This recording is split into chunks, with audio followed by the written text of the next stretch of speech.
Bueno, buenas tardes, buenas noches, depende en qué lugar del mundo se encuentren. Bienvenidos y bienvenidas a esta actividad, a esta nueva propuesta, a este curso, que bueno, que nos da un gran gusto y un gran placer poder organizar desde Chapta Usina Cultural, con dos amigas y compañeras, que bueno, que venimos trabajando, ya se viene trabajando esto, digamos, desde hace tiempo, ya el año pasado, hubo una actividad y, y bueno, dos verdaderas especialistas en literatura hebrea, que bueno, que es un tema muy emocionante y que bueno, también alimenta el alma, ¿no? Sobre todo en estos momentos tan difíciles, poder tener este espacio para reconfortarse, ¿no? Como para poder de alguna manera eh, sentir que el arte, ¿no? El arte de alguna manera siempre nos acompaña, nos alimenta, nos nutre. De modo que bueno, gracias Orna, gracias Alisa por esta propuesta y bueno, sin más, las dejo con ellas para que para que, digamos, planteen la propuesta, las participaciones y demás, y preguntas y demás, están habilitadas para que la hagan por vía chat. Así que bueno, gracias.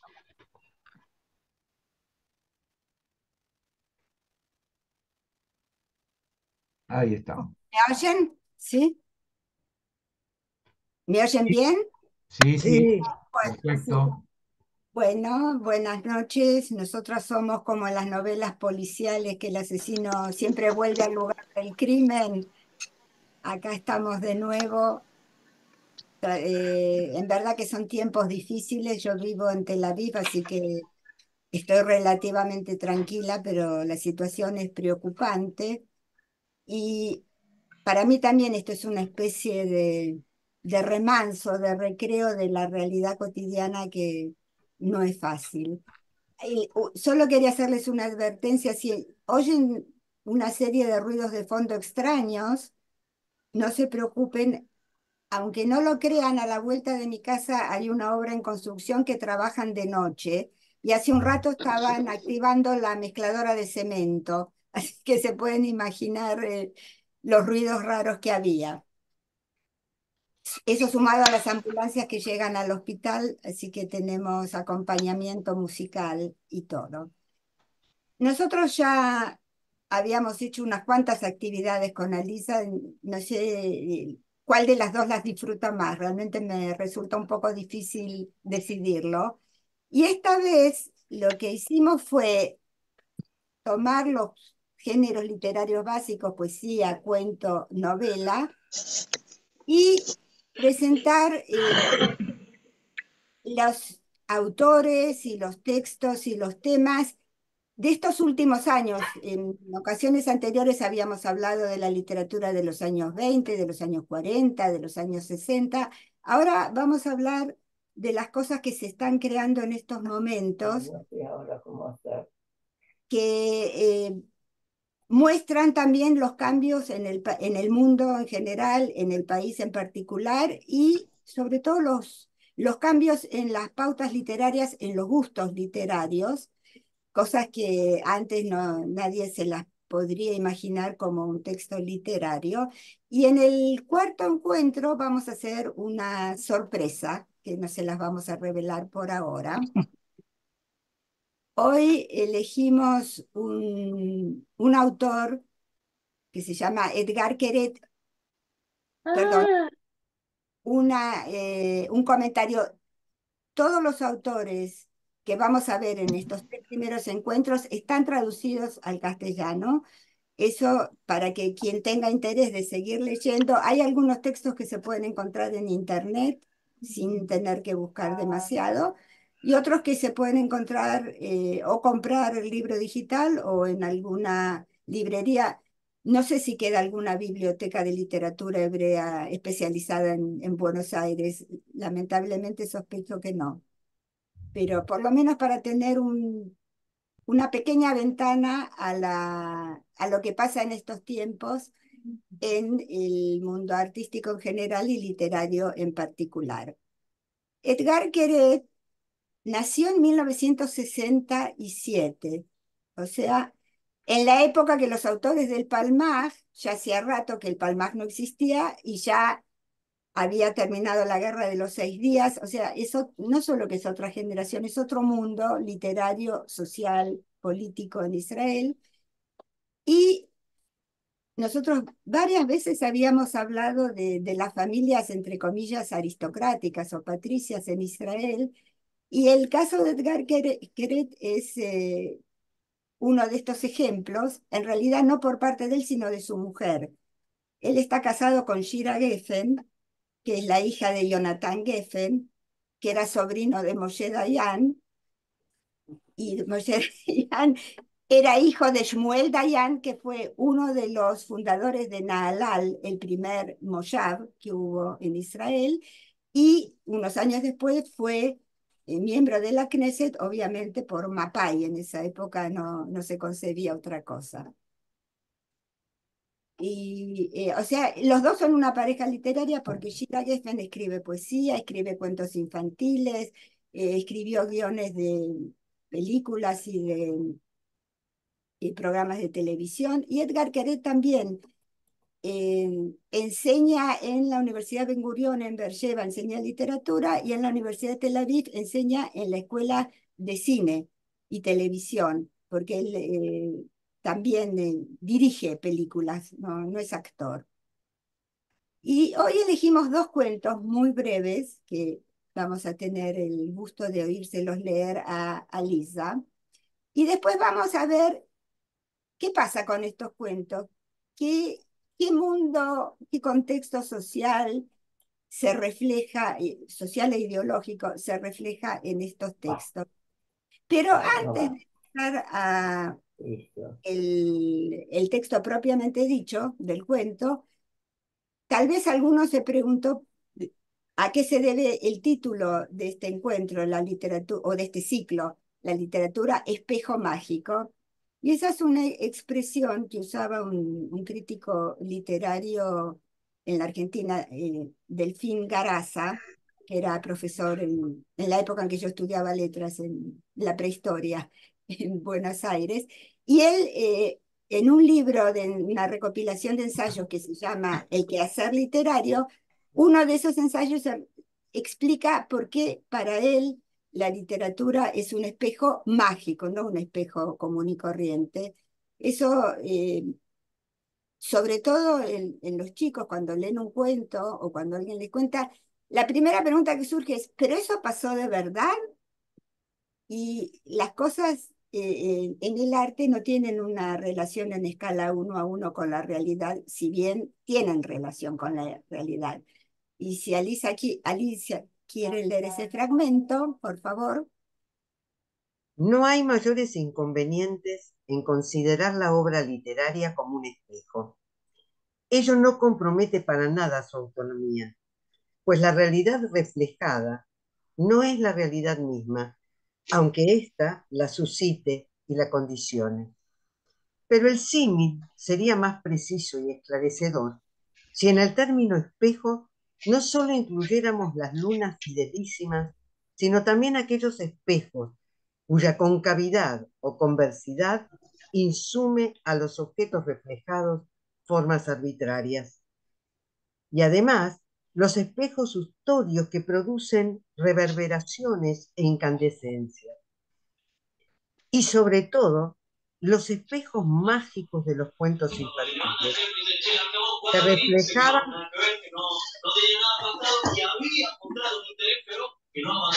Bueno, a ver. Ay, ay, ay. Hay Bueno, alguien que no está en mute. con el teléfono, con el micrófono abierto. Y sobre todo, los espejos mágicos de los cuentos infantiles que reflejaban seres soñados, paisajes fabulosos, hechos olvidados o audaces vaticinios. Siempre y en todos los casos se salva el carácter ficticio de la obra literaria. Es un espejo, pero que combina los elementos de la realidad con la fantasía creadora del autor y con lo que el propio lector introduce de su propio pensamiento, de su propio sentimiento y de su propia imaginación. Y eso es lo que vamos a tratar de ver hoy.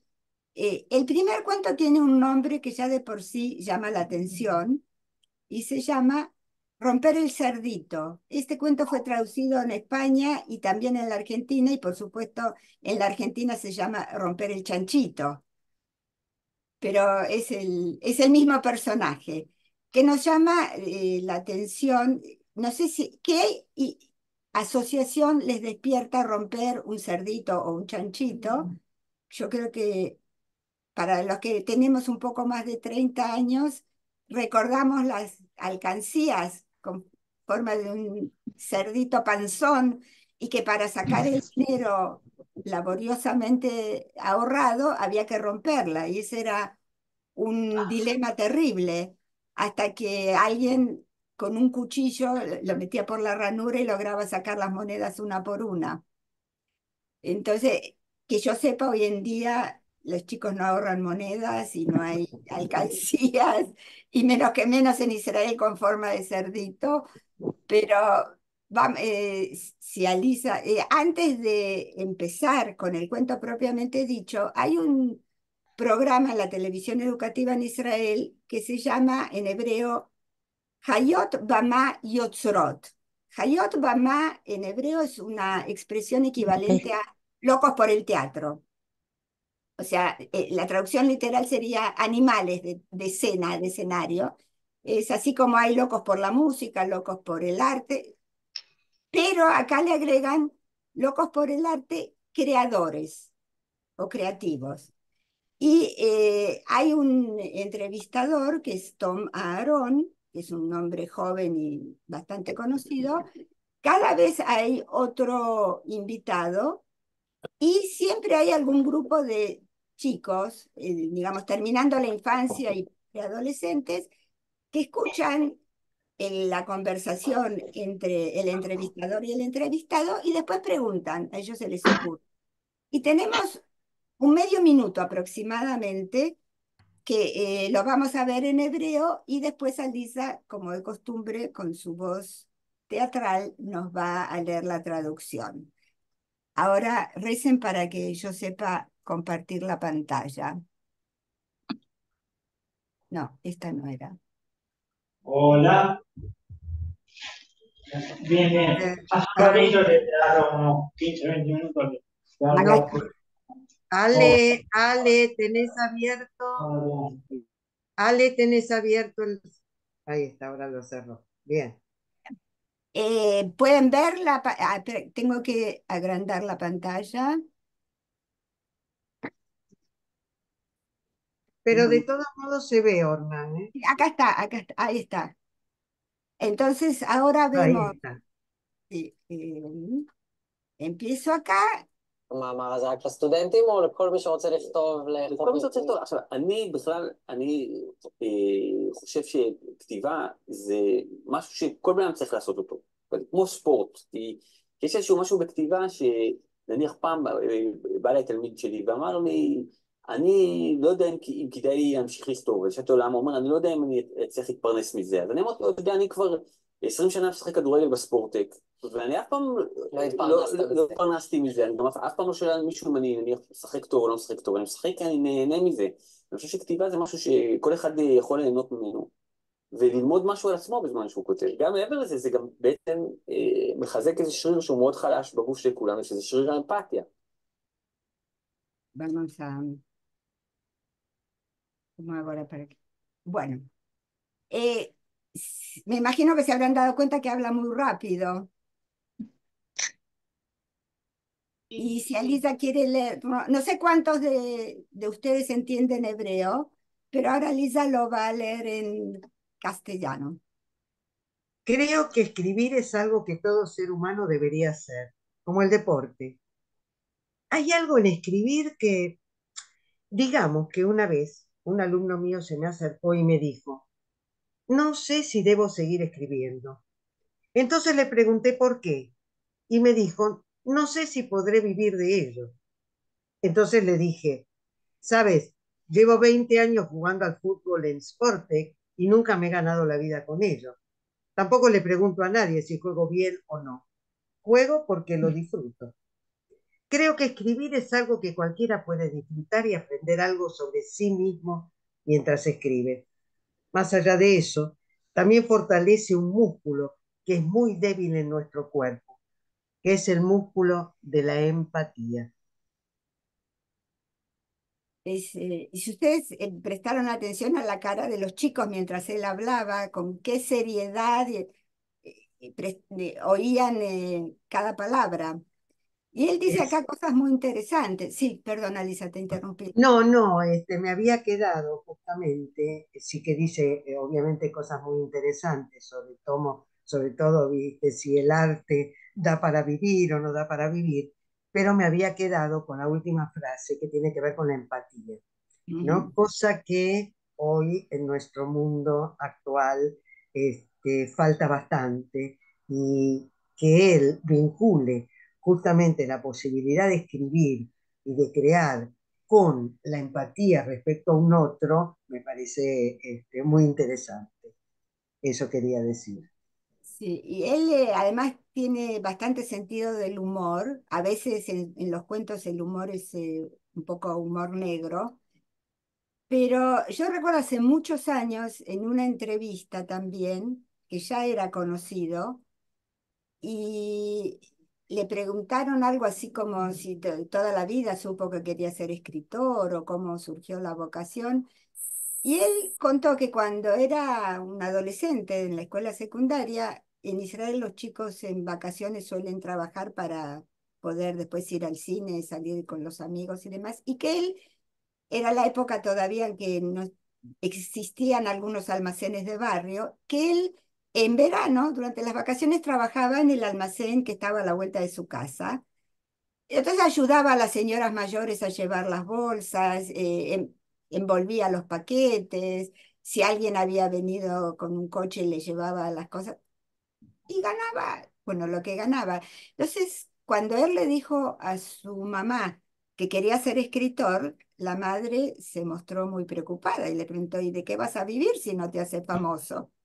Entonces él dijo, bueno, si no me hago famoso no pasa nada porque yo tengo otra profesión. Siempre voy a poder volver a ser ayudante de almacenero.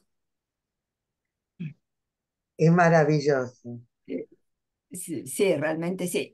Hoy en día, en verdad que no necesita volver a llevarle los paquetes a las clientas del almacén, pero es eso. El arte no es la profesión más lucrativa del mundo, para decirlo suavemente, pero los artistas no pueden dejar de ser artistas, Ujú. Exactamente. no solo en literatura, en cualquiera de En las artes. cualquiera de las expresiones, seguro, seguro. Y ese humor que él tiene, que es un poco una mezcla de humor, de ironía, de sátira, un poco de cada cosa, se ve muy claramente en el cuento que vamos a escuchar ahora, el Romper el Cerdito, y ahí hay una combinación de unas cuantas ideas muy interesantes. Así que, ¿Puede ser una consulta? ¿Un Sí, minutito? sí. La esa de la palabra empatía, que no me resulta clara. Es muy ambigua. ¿Qué refiere? A ver, justo. Con precisión, si se puede, algo más. la empatía es la capacidad de una persona de ponerse en el lugar El del lugar otro, del otro. de entender no solo lo que piensa y lo que dice, sino también lo que siente en determinadas situaciones. No significa que tenga necesariamente que sentir lo mismo, pero que pueda entender lo que otra persona siente, piensa, dice o hace, Se lo básicamente. pone en su personaje, supongo, ¿no? O dirigido al otro, al público.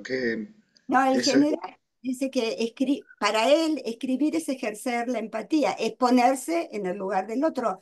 Claro, del Alisa lo personaje. puede explicar mucho mejor que yo con el famoso Yo y tú de Uber. Exactamente. Es decir, entender la diferencia, ¿no es cierto? Es decir, nosotros somos iguales ante la ley, digamos, pero somos absolutamente diferentes uno de los otros, y lo que plantea Buber es que la única opción es entender el yo y el tú con un tú absolutamente diferente, un tú absolutamente distinto, que precisamente no es espejo, ¿no? Es decir, el espejo nos refleja a nosotros, y en el yo y tú de Buber no es espejo, es justamente poder entender y entendernos con un otro que es absolutamente distinto. Ahora, yo creo que el artista, al ponerse también en los zapatos de sus personajes, es eso, ¿no? Es de alguna manera la empatía, ¿no? Es decir, querer a los personajes, más allá de lo que el personaje haga en determinado momento, ¿no? Del cuento, de, qué sé yo, en una pintura o en el teatro, ¿no? Porque si no nadie podría ser, por ejemplo, de Hitler, ¿no? Es decir, cómo nosotros podemos ponernos en la piel de otro, y ponernos en la piel de otro significa de alguna manera un vínculo muy cercano, un vínculo, digamos, como de afecto, si ustedes quieren. Es decir, tengo que querer a ese personaje. Y él habla justamente ahí, en la entrevista, de conocerse a sí mismo. O sea, la posibilidad que le da la escritura de conocerse a sí mismo y, por supuesto, al otro. Yo recuerdo, a propósito de lo que decís de los artistas de teatro, hace muchos años se dio en Israel una obra de teatro, Kastner, que era un personaje conflictivo, y uno de los actores representa a Hitler, a un jerarca nazi vestido con el uniforme nazi. Cuando termina la obra y todos los actores salen a saludar, al público le costaba mucho aplaudir a ese actor, que como actor era excelente. Exactamente. Y el actor lo tenía que hacer. El Es decir, actor el actor tenía que ponerse en esa piel. Exactamente. tenía que hacerlo de manera convincente, que pareciera realmente un oficial, un jerarca nazi. Tal cual. Exacto. Bien, ¿querés ir al cuentito? Vamos, vamos. Vamos. Mi padre no accedió a comprarme un muñeco de Bart Simpson, y eso que mi madre sí quería, pero mi padre no cedió y dijo que soy un caprichoso. ¿Por qué se lo vamos a tener que comprar, le dijo a mi madre. No tiene más que abrir la boca y tú ya te pones firme a sus órdenes. Mi padre añadió que no tengo ningún respeto por el dinero, que si no aprendo a tenérselo ahora que soy pequeño, ¿cuándo voy a hacerlo? Los niños a los que les compran sin más muñecos de Bart Simpson se convierten de mayores en unos maleantes que roban en la tienda porque se han acostumbrado a conseguir todo lo que se les antoja de la forma más fácil. Así que, en vez de un muñeco de Bart Simpson, me compró un cerdito feísimo de cerámica con una ranura en el lomo. Y ahora sí que me voy a criar siendo una persona de bien. Ahora ya no me voy a convertir en un maleante. Lo que tengo que hacer a partir de hoy, todas las mañanas, es tomarme una taza de cacao, aunque lo odio. El cacao con nata es un shekel. Sin nata, medio shekel. Pero si después de tomármelo voy directamente a vomitar, entonces no me dan nada. Las monedas se las voy echando al cerdito por el lomo, de manera que si lo sacudo hace ruido. Cuando en el cerdito haya tantas monedas que al sacudirlo no se oiga nada, entonces me regalarán un muñeco de Bart Simpson en patineta, porque como dice mi padre, eso sí que es educar. El caso es que el cerdito es muy lindo, tiene el hocico frío cuando uno se lo toca y además sonríe al meterle el shekel por el lomo. Lo mismo que cuando se le echa medio shekel. Aunque lo mejor es que también sonríe cuando no se le echa nada. Además, le he buscado un nombre.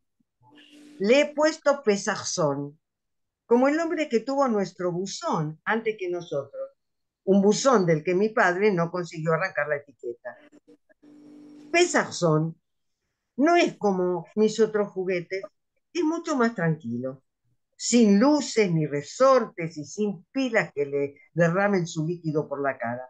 Lo único que hay que hacer es tenerlo vigilado para que no se salte de la mesa.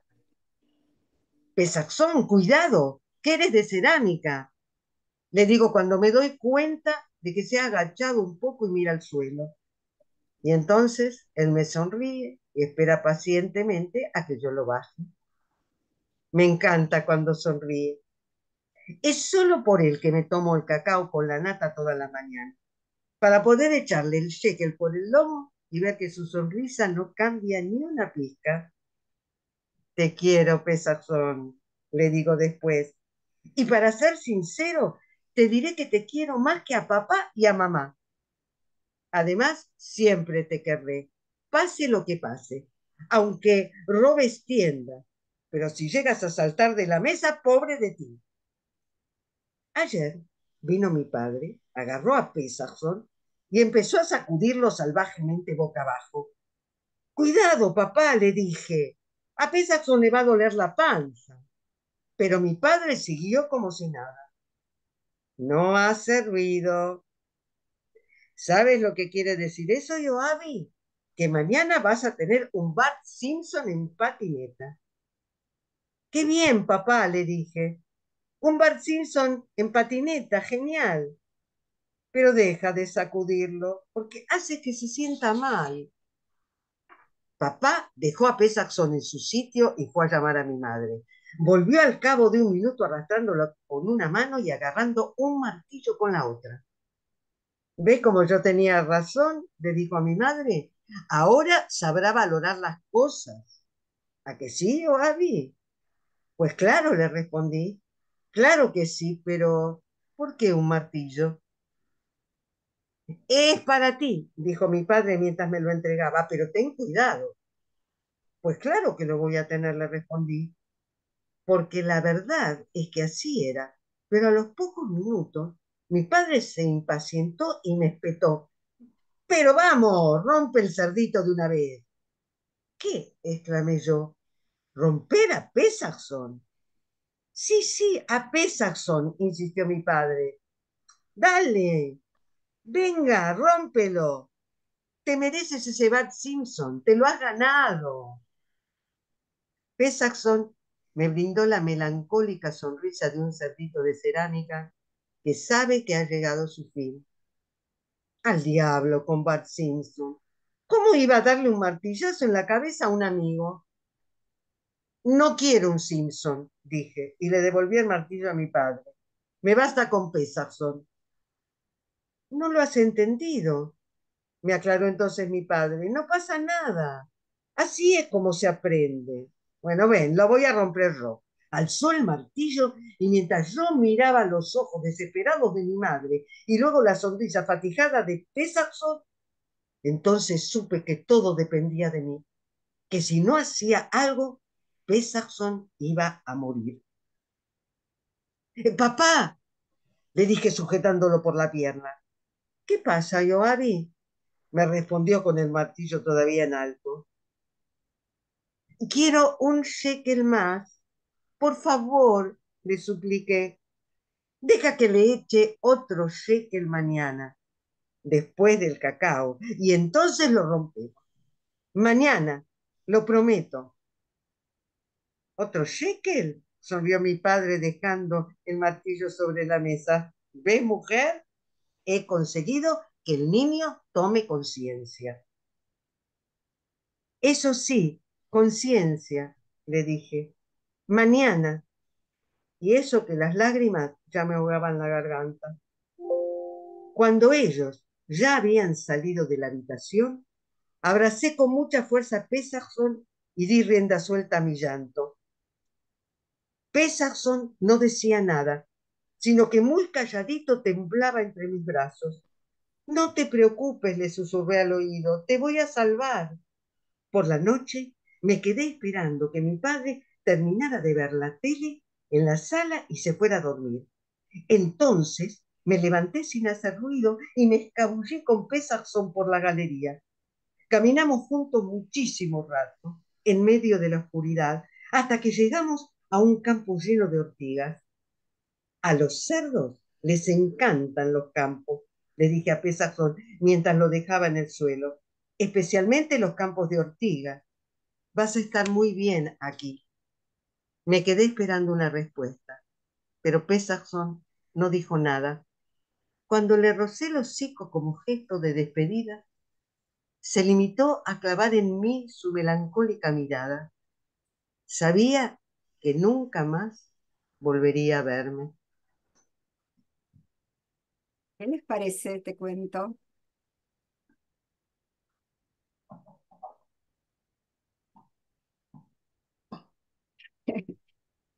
Hay tantas cosas en este texto muy breve. Está, por un lado, la confrontación entre las ideologías posmodernas, el hipercapitalismo. Lo más importante es el dinero. Para tener más dinero hay que hacer cualquier cosa, hasta tomar cacao con nata. Yo lo leí, la primera vez que lo leí se me revolvía el estómago porque recordaba la nata de mi infancia, que había que sacarla con una cucharita. Em, Y eso Y está por un lado. también el alejamiento, ¿no? Es decir, cómo a veces los padres pensamos determinada cuestión como una cosa educativa, ¿no? Es decir, que le vamos a enseñar y le vamos a enseñar a ahorrar, ¿no es cierto? Sin pensar en el vínculo que tiene un niño con un objeto que en realidad no es un objeto, es un tú. Es decir, tiene carácter de sujeto. El cerdito existe para él, ¿no? Es un ser que vibra, que vive, no, no es un objeto de cerámica, ¿no? Claro, Es decir, la forma de presentarla en el cuento está totalmente personificado ese cerdito, absolutamente. porque tiene sentimientos y sabe lo que le espera y entiende por qué lo llevan a otro lugar, qué es lo que pasa con los chicos chiquitos con sus juguetes, los personifican. Entonces está el mundo de los sentimientos, el mundo de tanto tienes, tanto vales, por un lado. Por otro, el padre que no entiende no es empático con su hijo, no entiende qué le pasa, no puede ponerse en lugar de un nene que ve en el cerdito a su mejor amigo. Y la madre que está ausente, no habla, no dice nada, no toma decisiones. Es una familia bastante tradicional, entre comillas. ¿Y qué hace? Lo interesante es, no, Yoavi, el nene, ¿qué decide él? Es un acto de sacrificio, porque él decide llevar al cerdito a un lugar seguro, donde nadie le dé un martillazo. O sea, está dispuesto a perder a su mejor amigo para salvarlo, en realidad. Es un acto de extrema generosidad. Y Y todo, hasta dejando la plata, ¿viste? claro, o sea, él se queda sin su amigo, se queda sin la plata, se queda sin el muñeco de Bart Simpson, pero está tranquilo consigo mismo. Y acá hay todo un planteo que es ideológico, filosófico, escrito con un sentido del humor muy sutil, con un vocabulario muy sencillo. No es, si los escritores de la época del Palmaj, en los años 40, tenían un hebreo realmente envidiable en un nivel tanto de vocabulario como de sintaxis muy elevado. Shlonsky, Alterman, Haim Guri.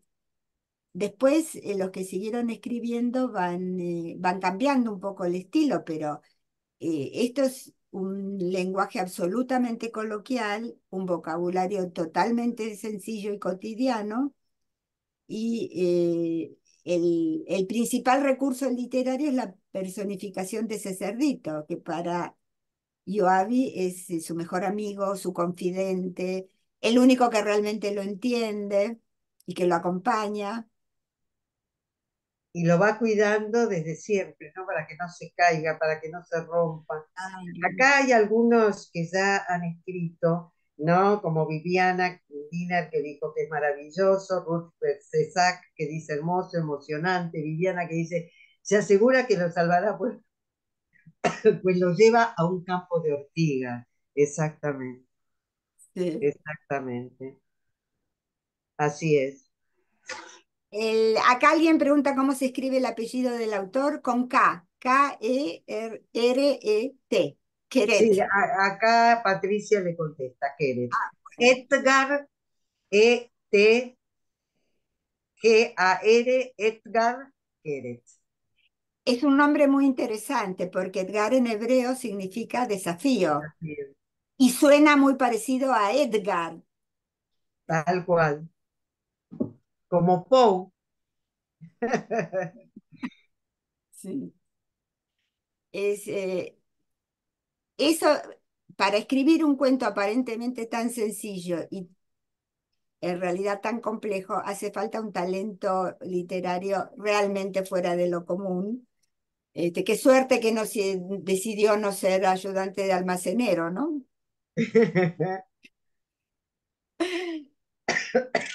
Exactamente. Y Perdón, un comentario. Mientras lo leía, dije, se lo voy a leer a mi nieto, pero no estoy seguro si es para mí o para mi nieto. Realmente eh, no es un cuento infantil, no creo que sea un no, cuento. no es un cuento para niños, aunque el protagonista sea un nene, no es un cuento para chicos. Pero le Es, va a gustar, seguro Pero le que. va a gustar, yo creo que puede ser para los dos y Ah, lo no. comparten. además, el hecho cuando los padres o los abuelos le leen cuentos a los chicos, sobre todo los más chiquitos, esa situación es muy placentera para los dos, para el adulto y para el que lee y para el chico que lo oye. Ahora, Ruth acá dice algo que es interesante. Dice, sin embargo, el niño no puede medir las consecuencias, porque él cree que lo salvará, pero uno siente que no termina allí. Claro, nosotros podemos decir, ¿qué pasa cuando vuelve a su casa? A la mañana siguiente el padre se encuentra con que no hay cerdito. ¿Le va a decir al padre qué hizo? ¿No le va a decir? Todo eso puede ser un ejercicio creativo muy interesante. Lo importante en este caso no es qué va a pasar al día siguiente, sino cuál es el mundo conceptual de ese nene, que Acá para él, Marta, es muy interesante lo que dicen. Dice, no, el niño vive en un universo mágico. bueno, Y Norma dice, es un cuento que podría ser escuchado por diferentes edades. Cada edad podría explicarlo de diferente modo. sin duda, sin duda. Y Claudia dice, recuerda los programas de reality en que los participantes reciben un premio monetario a cambio de, por ejemplo, comer algo incomible. Y Mm. Marta dice, el adulto vive en otra realidad, ese papá no escucha al niño. Y Ruth Hoyat o Hochbat dice, me parece que la insensibilidad del padre está exagerada. Puede ser. Y bueno, ese es uno de los recursos del arte, no solo de la literatura, de cargar las tintas en determinados aspectos, pero deliberadamente para hacerlos resaltar. Claro, acá el chico en realidad hace el sacrificio más grande de su vida, desprenderse de su casi de su único amigo, de su mejor amigo. El padre lo único que quiere es que aprenda que hay que tener mucho dinero. Todo está llevado a los extremos, como en los cuentos populares, que está la bruja, que es muy mala, muy fea, muy vieja, y está la princesa, que es muy buena, muy linda, muy simpática, y que lo único que tiene que hacer es ser obediente y esperar a que venga el príncipe a rescatarla. Perdón, una cosa. De nuevo, depende del lector esto. Yo creo que el padre intenta que el esfuerzo que el chico se esfuerce, que vale la pena, que cada cosa se consigue con trabajo, con dedicación, no es que quiere que tenga dinero, pero depende cómo lo leemos cada uno. De todas maneras, hay algo en el niño que elige, es libre y Claro. resuelve eso, digamos. Eso pasa con cualquier obra de arte, que en realidad hay muchas personas que ven el mismo cuadro, pero cada uno ve en él otra cosa. Hay muchas personas que escuchan una obra musical, pero cada uno oye o capta o recuerda otra cosa. Sí, sí, con sus fantasmas, con los fantasmas de cada uno como le llega, sí, claro. El artista no crea en el vacío. Si no tiene público, si no tiene espectadores, si no tiene lectores, si no tiene oyentes, su obra no está completa. Yo creo que hay una mirada de alguna manera crítica, ¿no? Cuando acá dice si es exagerada la insensibilidad. Yo creo que Keret quiere hacerlo de exprofeso. No es cierto que sí, una especie de crítica hacia el alejamiento, digamos, del niño, ¿no? Ahora, dice que acá también hay algo interesante que dice Marta. Dice, los adultos pierden esa posibilidad lúdica de jugar con la fantasía. Y Ruth Fesak dice, tal vez el papá piense que hay que enseñar el trabajo, el esfuerzo, y la magia no dura para siempre. Lo lindo es poder entrar y salir del mundo mágico. Creo que el Fantástico. padre no le enseña el valor del trabajo, el padre le enseña el valor del dinero. No es lo mismo. Ujú. No, lo que pasa que en algún momento viste que ya te esforzaste, ¿sí? Te esforzaste por ahorrar. Te esforzaste tomando la leche con el cacao para poder echar el shaker en el cerdito, ¿no? Yo creo No. que no habría sido capaz de tomar leche con nata solo para después comprarme una muñeca.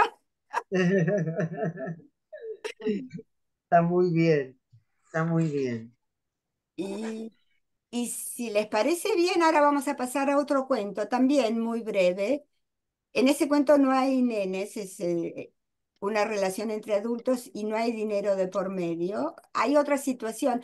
Es un cuento que refleja de alguna manera lo que fueron los primeros años de la gran alianza de la Unión Soviética y después de la ex Unión Soviética, que muchos no solo que no sabían el idioma, que lo aprendieron con una velocidad asombrosa, porque si algo adquirieron en la Unión Soviética fue la disciplina de estudio, y había gente con títulos universitarios muy elevados que terminaba barriendo las calles hasta que podían ubicarse en sus profesiones. Y acá, de alguna manera, mezclada con muchos otros temas, en este segundo cuento aparece eso. Elisa, si tenés Sí. ganas de verlo. Voy a poner nomás algo antes de que se nos pase. Dice, Ruth dice, mi bobe me hacía tomar el café con leche con un caramelo al estilo polaco antes de Ah, ir al colegio. No me gustaba, pero quería el caramelo. Muy bien. Entonces vamos con esto, ¿no? Que es también, es decir, mostrar la faceta diferente, ¿no es cierto?, de Edgar Keret en dos cuentos que son distintos, es muy interesante. Se llama Venus de pacotilla. Tenían mucha dignidad esos dioses. Cuando llegaron, todos corrieron a ayudarlos. La agencia judía, el Ministerio de Absorción, el de Vivienda, todos. Pero ellos no querían nada. Llegaron con nada, no pidieron nada. Trabajaban como árabes y estaban contentos.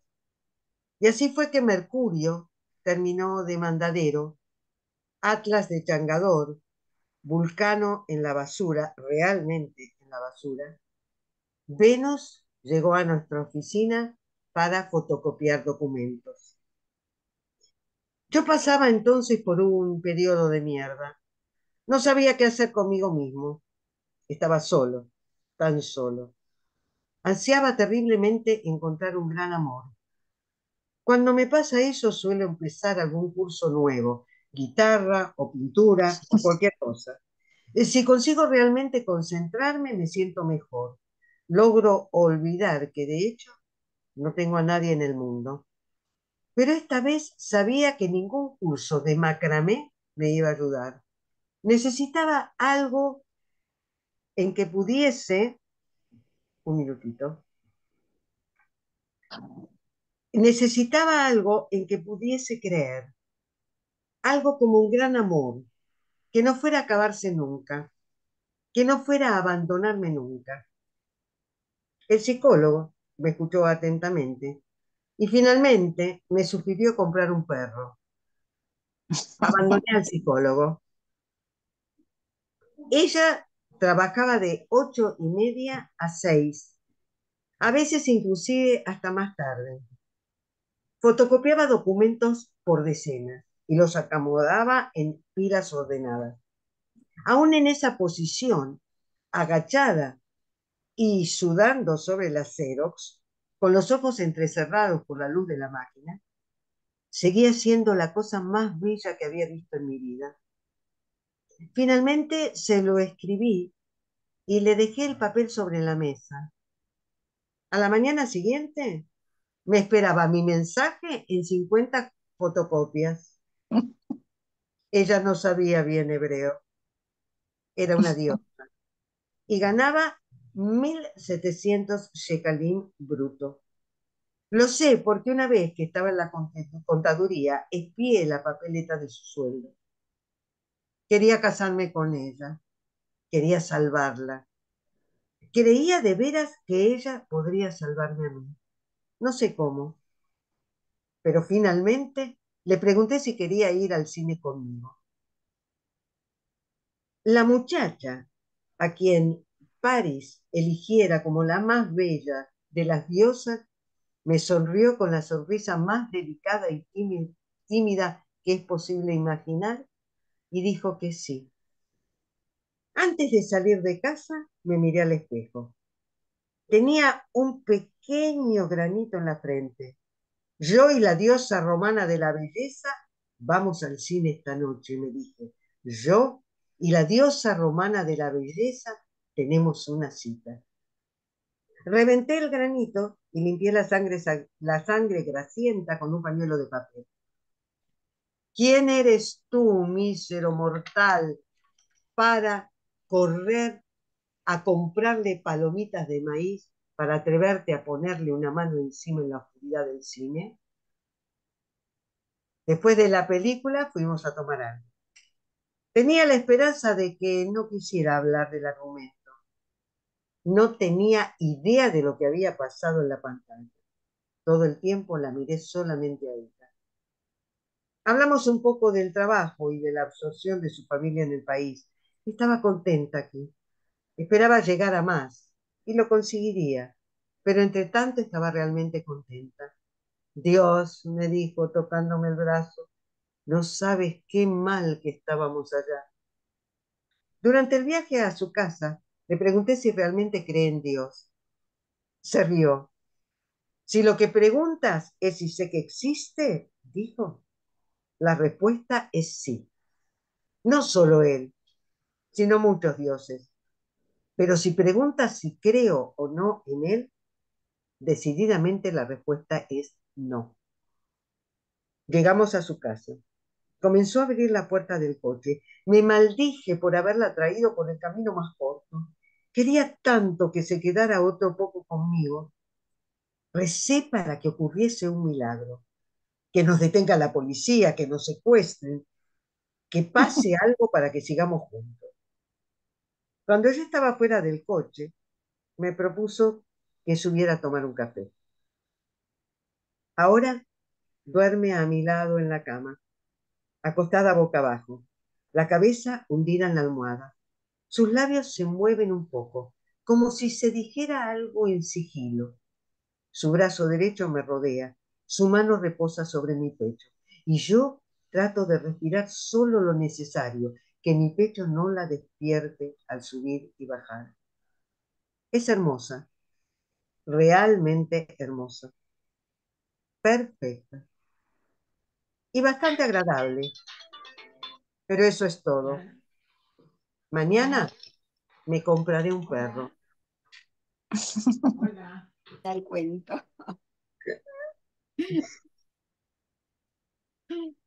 Sí, es un final bastante inesperado. Y lo interesante es que él toma todas las convenciones del amor romántico. Él conoce a una mujer, la más bella del mundo, tan linda como la Venus de la mitología. No sabe cómo hablar con ella ya, es una Olá, ¿no? Entonces sabe relativamente poco hebreo. Y todo el episodio ese cuando él le deja un papelito y ella lo fotocopia 50 veces porque ese es su trabajo en la oficina, eso es lo que se llama un intervalo cómico para bajar un poco el nivel de tensión. Después, bueno, junta coraje, la invita a salir, todos los episodios, y en el momento en que sube con ella a su casa y pasan la noche juntos, y se supone que llegó a su máxima aspiración, ahí en ese momento pierde el interés en ella. Que eso no pasa en el amor romántico, que hay 10 millones de problemas todos juntos y en el último segundo se resuelve todo. O si es la versión trágica del amor romántico, todos se mueren y entonces todo se frustra. Y vuelve, acá hay todo un entretejido de muchas convenciones sociales de nuestro tiempo, eso de ir a un psicólogo, de que la terapia con animales, si te sentís mal, estás solo, no sabes qué querés, comprate un perro. Es todo lo contrario de la visión del cuento anterior, que hay que ahorrar, hay que tener dinero. Acá supuestamente empezamos en el Olimpo con los dioses, con los sentimientos más profundos y más inspirados, y termina con la decisión de comprarse un perro. No bajó del Olimpo, se cayó del Olimpo. Y todo con un tono, no nos suena como algo trágico. Es un, y no creo que ese personaje tampoco sienta que se le acabó la vida. O, bueno, buscará otro objeto de amor romántico para seguir soñando sus fantasías. Es interesante el tema, en principio, de la dificultad, porque acá Ale Dubersaski dice, hay un cuento de Quillón que se llama Arusim Baim, los rusos vienen. Lo que pasa es que ellos eran de otra, Es de otra allá, época. Eran de fines de los años 70 y eran fundamentalmente de Georgia. Ahora, en esta aliada, a partir de los años 90 vienen de toda la Unión Soviética, desde y, Siberia. y acá sí hay una dificultad en la comunicación, ¿no es cierto? Él le deja una carta, digamos, como de amor, y ella la fotocopia, como todas las otras fotocopias que hace, ¿no? Es decir, mecánicamente. Este, y yo me acuerdo en una anécdota que en uno de los viajes últimos a Israel, digamos, por supuesto, yo hablaba en hibrid, creían que era israelí. Entonces en el aeropuerto, que compré unas cosas, me decían, bueno, muy bien, las guardamos acá y cuando vuelvas las retirás, ¿no? Como si yo fuera israelí. Y yo decía, ah, qué bueno, viste, gané con este tema de que el lenguaje, ¿no es cierto?, se volvió diferente a partir de la inmigración. Entonces yo parecía un israelí, ¿viste?, hablando como un israelí. En su momento, yo hablaba como una argentina en hibrid. Y ahí ya hablaba como una israelí por este tema de el lenguaje. Este, yo lo que decía antes era que me parece, digamos, muy interesante este cambio, ¿no es cierto?, de un relato, primero que parece infantil, aunque ya hablamos de que puede ser también para los adultos, escrito de una manera y uno totalmente distinto, ¿no es cierto?, en su creación, ¿no? Es decir, un lenguaje diferente en este otro cuento, ¿no? Me parece que es interesante de querer.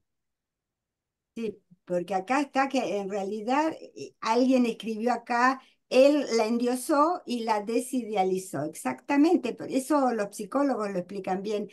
El objeto del deseo, en el momento en que uno lo consigue, ya está, ya no es más el objeto del deseo, porque el deseo se concretó. Entonces hace falta buscarse otro objeto, que es lo que le pasa a él. En el momento en que consigue su máxima aspiración, que es pasar la noche con ella, deja de interesarle. Sí, toda esa Venus se cae.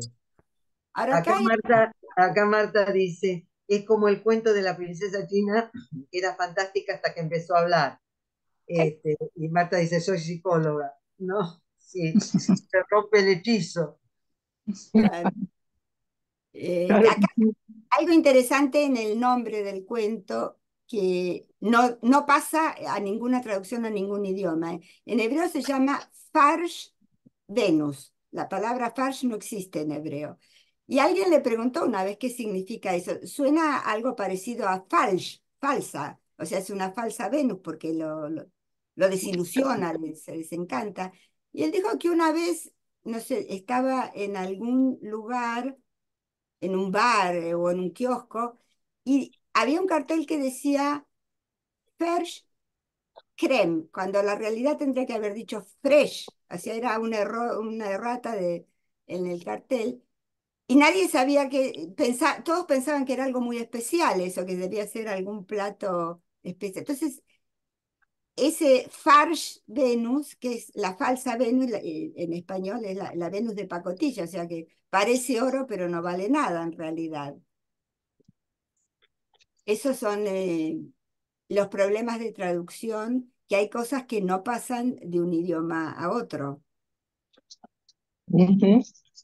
Acá lo que dice Silvina Tesblum es, y en ambos cuentos, hola Silvina, en ambos cuentos una mascota es el destino del afecto. Es verdad, Exactamente, Sí, tal así es. cual. Solo que el afecto de Joabi por Pesachson perdura y lo salva a su manera y a su entendimiento. Y acá el afecto se acaba cuando se concreta el deseo. Sí, exactamente. Así es. Eh, Afortunadamente hay muchos textos de Edgar Queret que están traducidos, unos cuantos de sus... Él se especializa en cuentos cortos, no solo, pero es el ámbito fundamental. En Internet se pueden, en Google, si los buscan, se pueden encontrar. En las librerías también. Hay una curiosidad. Uno de sus libros, que es no es exactamente, uno de sus libros, el segundo libro que publicó, que es una colección de cuentos cortos, algunos son cortos y otros son muy cortos, se llama Gaaguay Le Kissinger, mi nostalgia ah, por Kissinger, que por supuesto no les voy a explicar a qué se refiere, porque si no le quita toda la gracia a la lectura, pero hay una antología de cuentos breves de él que está, no solo, él está traducido a muchos idiomas, pero una antología está traducida al gallego, ujú. que suena bastante raro. ¿Quién es el traductor? Es un señor que nació en Galicia, que es experto, es traductor, es poeta, es experto en lingüística, y vivió un tiempo en Belén, porque enseñaba en la Universidad de Belén y enseñaba también en la de lo que en latín se llama Nablus y acá lo llamamos Shem, Siquem. Él enseñaba ahí y se conocieron, se hicieron amigos y él estaba muy entusiasmado con los cuentos de Queret, entonces los tradujo al gallego, al español ya había una traducción. Y Queret no sabe ni castellano ni gallego, por supuesto, pero colaboró en la traducción porque este señor había aprendido hebreo bien. Entonces, hablaban de algún término, de cómo traducir esto o lo otro. La colaboración entre el autor y el traductor, que es algo que sucede muy pocas veces, es muy interesante. Y es una curiosidad. No conozco ningún otro escritor israelí que haya sido traducido al gallego. No sé cuánta gente lo habrá leído, esa es otra incógnita, porque tampoco son tantos los hablantes de gallego. Es una región de España, pero fuera de Galicia no se habla gallego. seguro. Así que Acá Perla dice si es posible con antelación tener los cuentos que se analizan, ¿no? Y dice, bueno, Edgar Queret es mi escritor favorito, simplemente genial. Nosotros vamos a trabajar sobre la próxima, sobre una novela, ¿no? así es. Y ahí ya no sé si va a estar, está en Pero español es o una no. novela que sí está traducida al español por una editorial argentina, lo cual significa que se puede conseguir en la Argentina, por lo menos. ¿Podés decir el nombre así, el que El quiere? autor es Nurit Gertz y la novela se llama Un océano entre tú y yo, entre tú y yo o entre nosotros. Un océano entre nosotros, creo que Entre es. nosotros, sí. Y Sí. es muy interesante porque no es, tampoco es una novela convencional, tradicional como la que nosotros conocemos. Hay todo un trasfondo histórico que es real. Hay personajes que eran seres de carne y hueso, pero la novela en sí es una ficción. Muy interesante cómo se combinan los elementos de la realidad con los de la ficción. Otra vez el espejo, como leíamos lo de Garaza primero, ¿no es cierto? Exactamente. De última siempre es ficción. Es ficción. Acá proponen otro cuento, dice, Los 7 años de abundancia, es muy bueno y se van a reír e identificar. La verdad, Y Susana Tupac dice, encontré en internet el primer cuento, no así el segundo. ¿Puede tener algún otro título, el de la Venus de Pacotilla? ¿Puede eh, tener otro? yo, No. encontré la traducción de este cuento. Había una revista que hace muchos años sacaba el Ministerio de Relaciones Exteriores de Israel en 6 idiomas sobre arte y cultura en Israel. Y se distribuía a través de las agregadurías culturales de las embajadas, y ahí estaba. Era una revista de muy alto nivel, también de alto nivel gráfico, con muchas fotografías de esculturas, de cuadros, y me imagino que no se van a asombrar si les cuento que se dejó de publicar por falta de presupuesto. Porque ¿a quién le interesa la cultura, la pintura, la literatura, el teatro? Esas son cosas superfluas. Yo el texto lo encontré ahí, pero está en un libro que se llama Gawim Kissinger, que sí está traducido, que es toda una serie de cuentos muy cortos. En este momento no recuerdo la editorial, es una editorial española, pero no sé hasta qué punto las librerías de Buenos Aires pueden traerlo, conseguirlo. Hoy en día con la situación económica me parece un poco más complicado. Pero yo supongo que si alguien entra a el Ateneo o a Jenny, que es la misma empresa hoy en día, eh, ahí les pueden decir si en alguna sucursal lo tienen. Porque antes existían las bibliotecas, un cargo que no era el bibliotecario, sino el referencista, que cuando uno decía yo quiero un libro que hable de tal cosa, o me acuerdo que leí una vez un libro, no sé el nombre del autor, no me acuerdo el título del libro, pero se trataba de tal y tal cosa y el referencista generalmente lograba eh, orientarlo y encontrarlo. Esa función hace muchos años que ya no existe. Perdón, acá, a ver, bueno, Ruth dice, también aparecen realidad y ficción combinadas en La Guerra y la Paz. Supongo que en todas las novelas históricas sucede. Perla que dice, autor de Un océano entre nosotros es Gil Thompson. Sí, No, sí, eso es algo muy interesante. El libro en hebreo se llama Yam Beini Lebenja, o sea, un mar entre tú y yo. La traducción al español tomó el título de la traducción al inglés. Y hay un libro, ese libro de Thompson, es un libro de ciencia ficción que después se hizo una película con el mismo nombre y por eso se hizo famoso el libro por la ciencia ficción. Tiene sus admiradores y sus lectores interesados y tiene hay mucha gente que la ciencia ficción no le atrae y no le interesa. Este libro en español tiene ese problema de que es el mismo título exactamente palabra por palabra con otro libro que no tiene nada que ver con el que vamos a hablar nosotros, en el que aparece la poeta Rachel, la poetisa Rachel Blumstein, es uno de los protagonistas y otra es su amor de la juventud. Pero no les cuento más para que tengan interés en leer y los fragmentos que elegimos y lo que vamos a decir. Me gustaría oír algunos comentarios de la breve impresión a partir de estos dos cuentos. ¿Qué efecto les causa? ¿Qué les parece? Si se pueden abrir los micrófonos.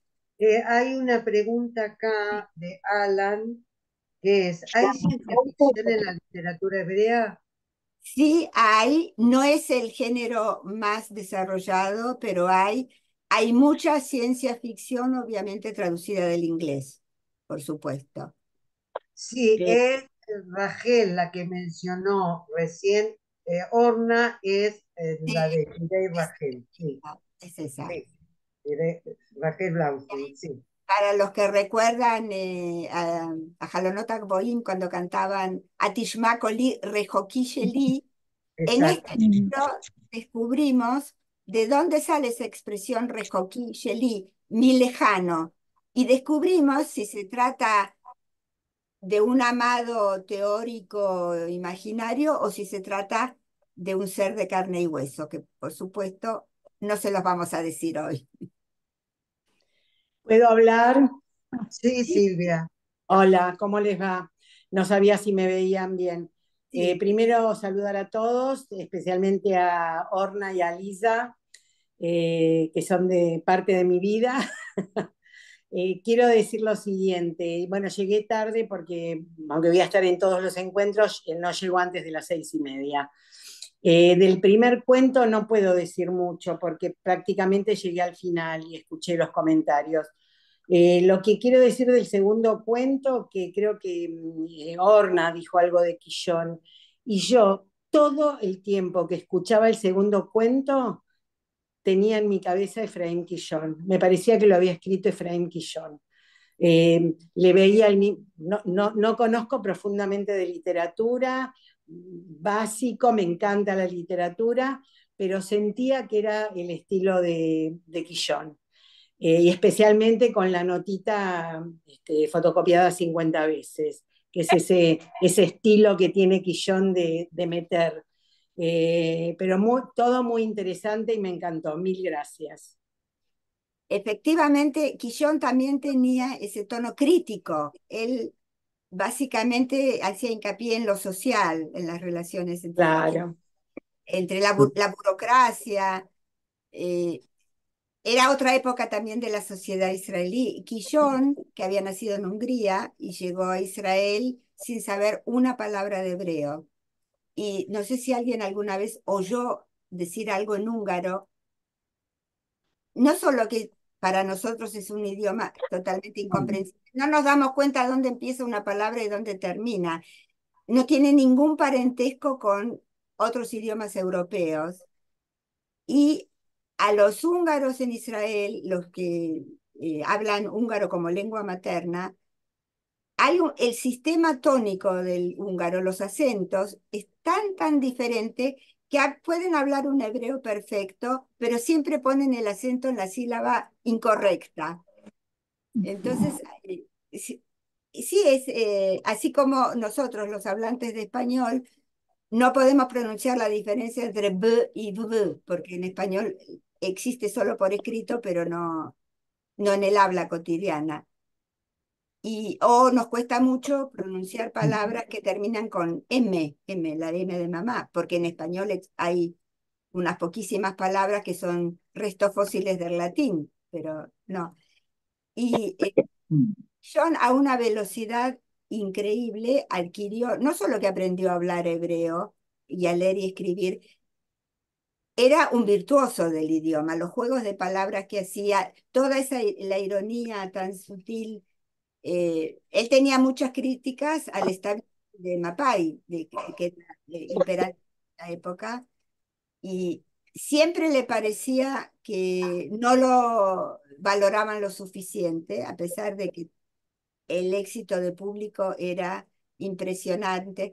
Hay uno de sus textos es el canal Braunlicht, que están cavando una zanja en Allenby, que es una de las calles comerciales más importantes de Tel Aviv. Bueno, y todas las peripecias, por supuesto, el trabajo nunca se termina y pasa todo tipo de percances y de incidentes. Y ahora acá que en la calle donde yo vivo en algún momento va a pasar el tren urbano, yo digo que esto es mucho peor que el canal Blaumblich que describía Quillón, porque esto, si siguen a este ritmo, va a terminar dentro de 500 años más o menos. Sí, la realidad Acá Viviana dice, húngaro y finlandés están emparentados. es Dos verdad. tribus que se separaron. Son eslavos, creo, dice Marta. Y después saludos de Java Gelber de Moisés Ville. Y dice que también le pareció en determinado momento que era parecido a Quillón. Sí, el mismo tipo de ironía muy sutil, no es una ironía brusca. El, Hay, hay algo por ahí diferente en la medida que esa ironía, ¿no es cierto?, estaba puesta en Quillón muy fuerte en el humor, ¿no? Y Keret juega con distintas cuestiones, no solo con el humor, ¿no? Me parece.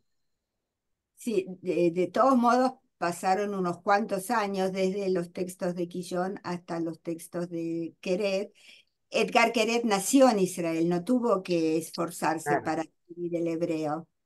En cambio, Quillón y el húngaro realmente. Lo que pasa, es verdad que provienen de un mismo origen, el húngaro y el finlandés, pero un húngaro que vaya a Finlandia no entiende el finlandés, y un No, finlandés seguro. que vaya a Hungría no lo entiende, es decir, es un parentesco demasiado lejano.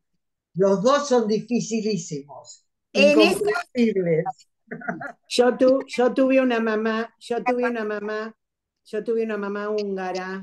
Y está bien que en mi casa no se hablaba porque mi papá era prácticamente, vino muy chiquito, pero nunca lo pude aprender, nunca pude entenderla, jamás. Muy difícil. sí, Marta dice acá también que le pareció que en el cuento hay un adolescente israelí y una inmigrante rusa, un choque de cultura.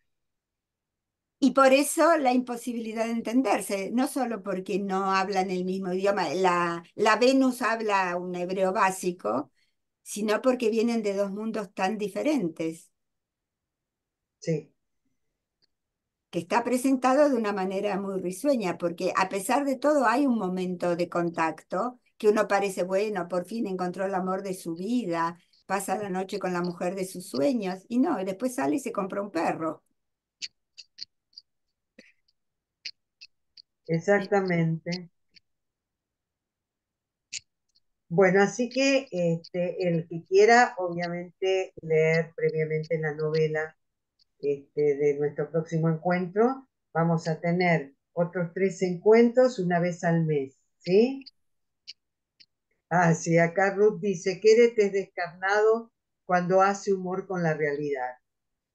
Sí, y dice Marta, a pesar de ser judíos es como separadí y ashkenazí, latino aquí, en Madrid, dos mundos. Silvina dice que John publicaba un cuento diario en el periódico, por lo que sus escritos eran más para el gran público. Queret es más reservado. No, Keren Y también es dice Claudia dice, los dos cuentos se trata de incomunicación. Ujú, así es. Sí, que es uno de los problemas básicos de las relaciones humanas. Sí, a lo mejor en Edgar Queret, también por edad, hay algo más amplio en esto de la incomunicación, ¿no? En un mundo donde pareciera que todos a través de los aparatos estamos comunicados, ¿no?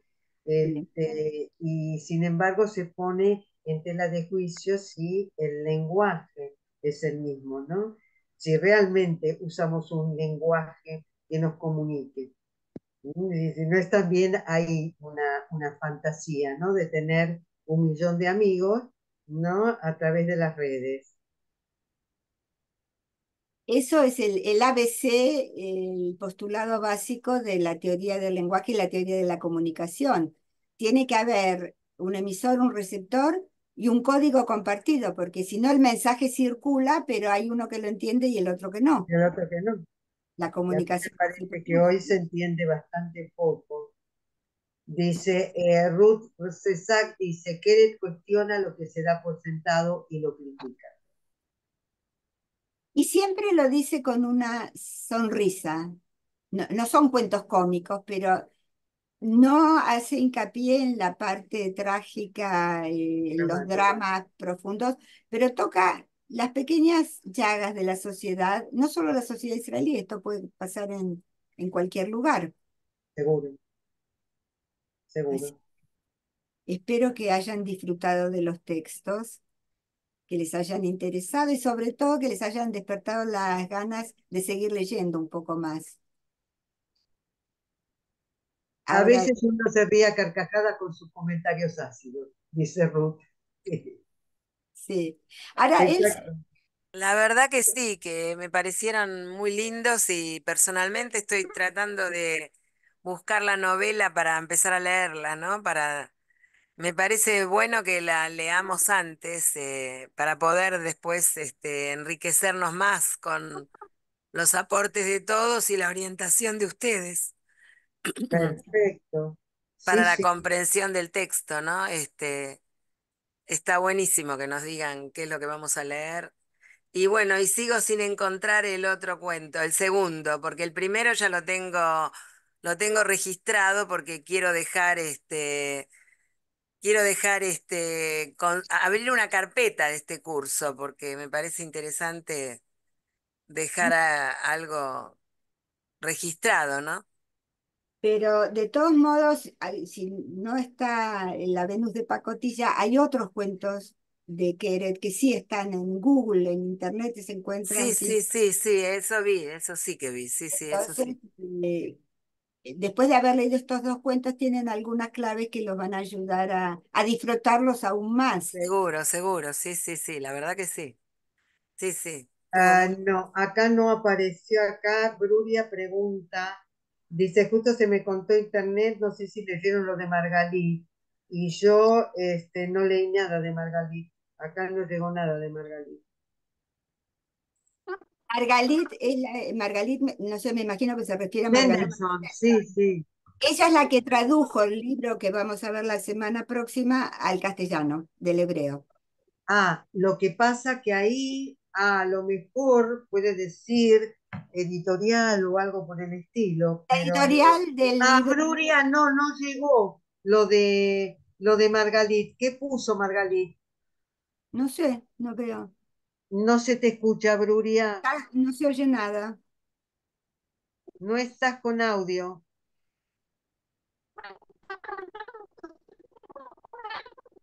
La editorial que publicó la traducción del libro que vamos a ver en el próximo encuentro es Leviatán, Ah, Leviatán. Ok, que tiene una sección en su catálogo de literatura hebrea contemporánea.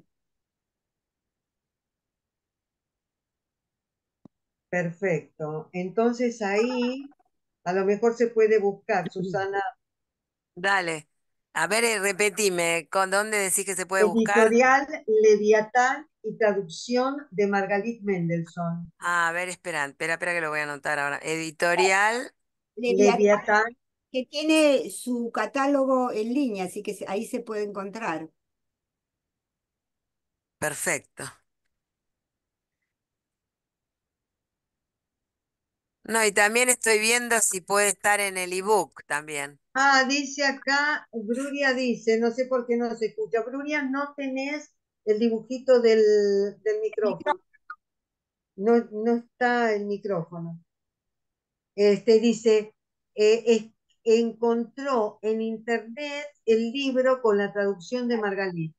Efectivamente, Margalí tradujo unas cuantas novelas que aparecieron citadas en esa misma ¿No nos editorial. podrá mandar el link? El link. No Si sé si el tiene- libro está en... Sí, Bruria, si escuchás vos, mandá el sí, link. Sí, por, ahora eh, manda. por los chats, por los chats. Por el chat La autora, no es un autor, sino una autora que se llama Nurit Gertz. Ahora le escribo acá el nombre.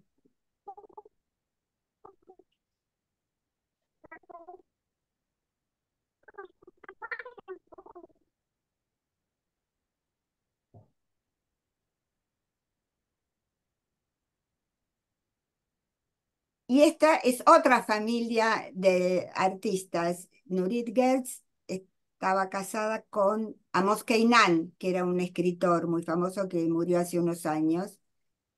Tiene dos hijas. La mayor se llama Shlomzion y es periodista y la ilustración que hay en la tapa del libro está hecha por su hija mayor. Y la hija menor es Rona Keinan, que es cantante y compositora. Ah, mira.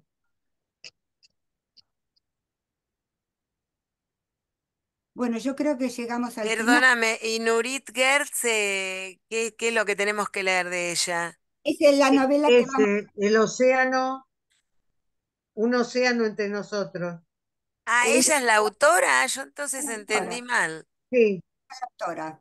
Ah, Margalit Mendelssohn es la traductora al español. y la autora es Nurit Gertz, Sí. exactamente. entiendo. Yo pensé que era Gil Thompson. No, No, es el que otro libro justamente tienen el mismo nombre, con el mismo título, el porque mismo título. cuando el libro de Nurit Gertz fue traducido al inglés, se tradujo con ese título, y la traducción al español se hizo del título en inglés. Mira, por eso me llamaba la atención que Y no, es un no poco era un apellido israelí, ¿viste? lleva a confusión. Claro, bueno, menos mal que me lo aclararon. Bárbaro. Una Bueno, océano entre nosotros, es muy tarde aquí en Madrid, nos vemos. Sí, Marta, gracias por estar tan que se tarde. consuele porque para mí es aún más tarde. Para vos es una hora más tarde, Orna. Para mí ahora es la 1:30. Ahí está. Ahí está, Bruria lo mandó, chicos. Ahí están. Ay, qué bueno, qué bueno. Vamos a copiar esto. Ay, ay, A ay. ver si lo puedo. A ver. Minutito, no corten, por favor, no No, corten. no, no. No, no, no vamos a ¿Puedo cortar. decir algo? Sí, por favor. Sí. Em, en la Junta de Galicia, como puse en gallego, aparece también un cuento de Sí, Edgar Kertz que claro, se puede leer, es en PDF. Y me puse a buscar lo de la traducción, que en el cuento, La Venus de Pacotilla ya nos dice algo, ¿no? El título. Y en inglés, la traducción es de Knock Off Venus. No, what? Knock Off es Knock Off. Está en una colección de cuentos que se puede leer en internet. No se puede descargar, pero se puede leer. ¿Tenés el link de la colección Sí, esa? a ver, ¿Pero te referís a sí, a los cuentos traducidos al inglés o al español? sí, sí está, se llama The Girl on the Fridge y ahí están los cuentos y se pueden leer. Pero a ver, es que cerré donde estaba, lo siento. Pero bueno, la próxima semana, cuando nos conectemos, ya lo tengo. No, no es la El próxima próximo mes. semana, es el El próximo próximo mes. mes, sorry. Me quedo con ganas. En fin, estoy desde Zamora, España, aquí ya son las 12:30 de la noche. Exacto, Y muchas bueno, gracias. muchas gracias a vosotras. Muchas Sí. gracias. Encontrar gente que se interesa por la literatura siempre es bueno. A mí me causa mucha satisfacción. Lo que pasa que ahora en Buenos Aires, en AMI hay un curso los miércoles, todo el mes de junio, espero que no coincida, de escritores israelíes. ¿Quién lo da, quién lo dicta el curso? Si querés busco, pero los cursos de AMIA son muy lindos, muy buenos. Hay mucha Eh, variedad de temas sí, también, ¿no? mucha variedad, sí, sí, la verdad que sí. Este es a distancia, así Ujú. que te podrás anotar perfectamente si querés también. Busca en AMIA, busca cursos de AMIA, vas a ver que te va a aparecer enseguida. Bueno, Gustavo, ¿querés hacer el cierre y Bueno, despedida? yo estuve muy atento a todo porque la verdad que el intercambio que se dio fue fascinante. Fue fascinante por, bueno, por la energía y por el amor y el entusiasmo que hay por la literatura israelí, ¿no? Es increíble, la verdad. A mí me parece fascinante esto, ¿no? Es un punto de encuentro muy valioso hoy. Así que bueno, les agradezco mucho a Irene, a Orna, a Lisa, y bueno, y a todos ustedes por estar acá, por apostar a este espacio. Y la próxima actividad entonces es el 19, ¿no? Tengo entendido. El 19 de junio, creo, ¿no? Exacto, el miércoles 19 de junio. Es una vez por mes, así que se les va a mandar el recordatorio, digamos, a tiempo, como para que, digamos, todos lo tengan en la cabeza presente. Y bueno, y nos estamos viendo entonces. Avisarles solamente mañana hay una actividad que organiza Tzapta con Diana Sperling en, en Bet Hillel, una actividad presencial. Así que todos los que quieran ir están invitados. Mandan, en todo caso, me avisan a mí y yo los inscribo en el formulario. Así que bueno, gracias y bueno, nos estaremos viendo el mes que viene. Y gracias a todos. Gracias Gracias, muchas gracias por a todos. compartir y gracias, Safta, por este espacio. Orna, nos vemos. Chau, Chau, chicas. chau. Chao, chicas. Bueno, se ve que para el final lo solucioné. Besos. Exacto, Bruria. Ver Bueno, caras del pasado me feliz. pone tan, pero tan contenta. Bueno, les mando un beso enorme, chicas, a las dos. Igualmente, un beso grande, Bruria, Chao, chao, Silvia. chao. Gracias a todos. Gracias a Chau. todos. Chao, Abrazos. chao.